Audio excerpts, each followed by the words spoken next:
আমাদের গ্রামের ধারে এক পুরনো বটগাছ আছে, বয়স যেন 100 বছর।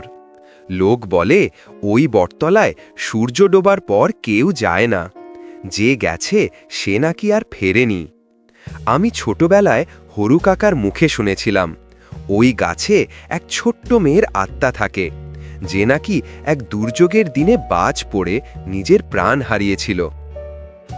বিকালে খেলার সময় হাতের চুড়ি পড়ে গিয়েছিল ওই বটতলায়। তারপর ঝড় বৃষ্টির মধ্যে সেটাই খুঁজতে গিয়ে ঘটে এই দুর্ঘটনা। সেই সময়ের কথা, আমাদের গ্রামের এক ছেলে ছিল, নাম গোপাল। দুষ্টুমি করত, ভয় কাকে বলে জানত না। সবাই যখন বলে বটতলায় ভূত আছে, সে হেসে বলতো, ও সব পুরনো কিস্সা, এখন আর ভূত কোথায়। এক বিকেলে বাড়ি ফেরার সময় গোপাল ঠিক করে আজ সে ওই পথ দিয়েই বাড়ি ফিরবে। আকাশে মেঘ, হাওয়া থেমে গেছে, পাতাগুলোর ফাঁক দিয়ে রোদ ফিকে হয়ে আসছে। গাছের গোড়ায় হঠাৎ চকচকে কিছু দেখতে পেল সে।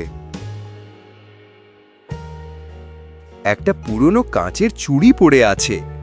গোপাল সেটা তুলে হাতে নেয়, আর ঠিক তখনই আশেপাশের হাওয়া যেন জমে গেল।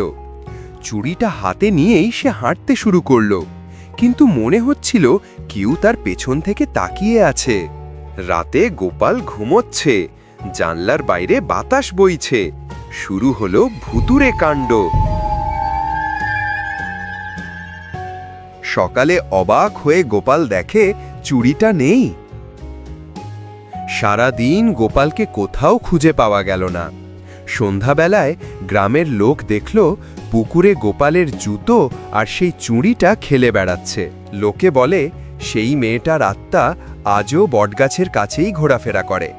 ঝড় বৃষ্টির রাতে আজও তাকে দেখা যায়, আর বটগাছের নিচে পাতা থাকে তার ভয়ঙ্কর ফাঁদ।